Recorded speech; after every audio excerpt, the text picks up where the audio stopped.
హనుమంతుడు హిందూ దేవతలలో పూజించదగిన ముఖ్యమైన దేవుడు. నిజానికి ఈయన చిరంజీవుడు. అంటే వీరికి మరణమే లేదని అర్థం. హనుమంతుడిని రామభక్తుడు, రామబంటు అని చెబితేనే ఆయన ఎక్కువ సంతోషిస్తాడు. ప్రతి ఏడాది చైత్రమాసంలో పూర్ణిమ రోజున హనుమంతుడి జయంతిని జరుపుకుంటారు.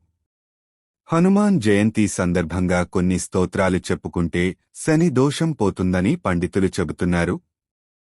దీని గురించి తెలుసుకుంటే, హనుమాన్ జయంతి రోజున భక్తులు హనుమంతుడిని భక్తితో పూజిస్తే శని దోషం, అప్పుల బాధలు, జీవితంలోని అన్ని అడ్డంకుల నుండి ఉపశమనం లభిస్తుందని నమ్ముతారు.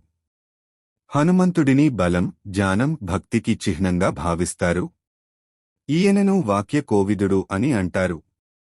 అలాగే సంకటమోచనుడు అని కూడా పిలుస్తారు.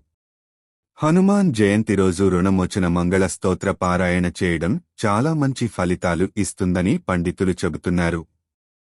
ఈ స్తోత్ర పారాయణ వల్ల ఆర్థిక సమస్యల నుండి బయటపడటమే కాకుండా మానసిక ఒత్తిడి, అప్పుల బాధలు కూడా తీరతాయట.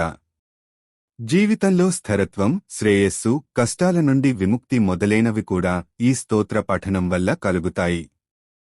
హనుమాన్ జయంతి రోజు ఉపవాసం ఉండి హనుమంతుడిని ఆరాధించి రుణమోచన మంగళ స్తోత్రం పఠిస్తే చాలా మంచి ఫలితం ఉంటుందట.